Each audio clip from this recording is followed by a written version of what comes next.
Super ফোরের গুরুত্বপূর্ণ last দুইটা ম্যাচ বাংলাদেশের জন্য, একটা হচ্ছে ভারতের সাথে আর একটা হচ্ছে পাকিস্তানের সাথে। আজকে হয়তো রাতে ভারতের সাথে নামবে এবং হচ্ছে আগামীকালকে হচ্ছে পাকিস্তানের সাথে নামবে। তো এখানে হচ্ছে যে বাংলাদেশের জন্য গ্রেট একটা অপরচুনিটি, যদি পাকিস্তানের সাথে জিততে পারে তাহলেই হয়তো বা তারা ফাইনালে চলে যেতে পারে। আর যদি ভারতের সাথেও জিততে হয় তাহলে হচ্ছে তাদের অনেক কষ্ট করতে হবে এবং হচ্ছে অনেক প্ল্যানিং মোতাবেক খেলতে হবে। এর মধ্যে হচ্ছে আমি যেটা মনে করি এই দুইটা ম্যাচের জন্যই যে তারা হয়তো বা একাদশ নির্বাচন করবে, বাট আমার কাছে মনে হয় যে একাদশটা এরকম হওয়া উচিত যে যদি ব্যাটিং এর দিক থেকে ভাবেন তাহলে হচ্ছে প্রথম যে ওপেনার হিসেবে হচ্ছে আহ, পারভেজ হাসান ইমন এবং হচ্ছে সাইফ হাসান, যদি দুজনকে ওপেনার হিসেবে আনে এবং হচ্ছে ওয়ান ডাউনে যদি আপনি 3 নম্বরে যদি লিটন দাস চলে আসে এবং হচ্ছে যথারীতি 4 নম্বরে যদি তৌহিদ হৃদয়, 5 নম্বরে হচ্ছে শামীম হোসেন, 6 নম্বরে হচ্ছে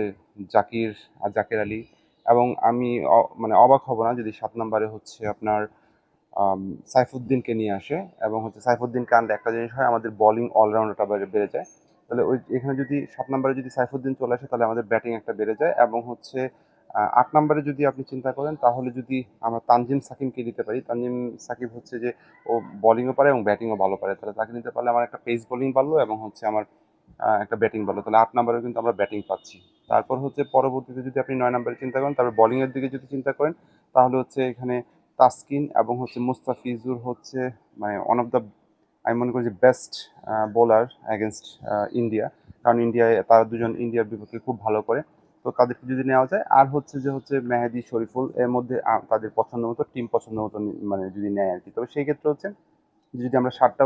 আমরা যদি তাসকিন এবং হচ্ছে মুস্তাফিজুরকে নিতে পারি আর হচ্ছে যদি এখানে তানজিম সাকিব থাকে তাহলে 3টা পেস বোলার, সাইফুদ্দিন তো আছেই, 4টা যদি পেস বোলার থাকে তাহলে হয়তো আমরা একটা স্পিনার নিয়ে খেলতে পারি, তাহলে হয় যে টিমটা একটা ব্যালেন্স টিম হবে আই থিঙ্ক। আর হচ্ছে ইন্ডিয়ার বিপক্ষে আমার মনে হয় যে ব্যাটিং একটা বেশি নিয়ে খেলাটা খুবই বুদ্ধিমানের কাজ হবে, সুতরাং সাইফুদ্দিন হবে বেস্ট একটা অপশন। এবং হচ্ছে পাকিস্তানের বিপক্ষে হচ্ছে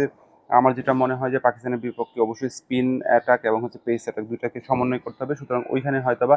আপনি চাইলে যদি সাইফুদ্দিন ভারতের সাথে ভালো না করতে পারে বা যদি ভালো করেও, তো সেই ক্ষেত্রে আপনি চিন্তা ভাবনা করতে পারেন যে তানজিম সাকিব আর সাইফুদ্দিন দুজনের যে কোনো একজনকে ড্রপ দিয়ে একটা আপনি স্পিন নিতে পারেন, সেটা পাকিস্তানের বিপক্ষে। কিন্তু ইন্ডিয়ার বিপক্ষে আমার কাছে মনে হয় যে যেটা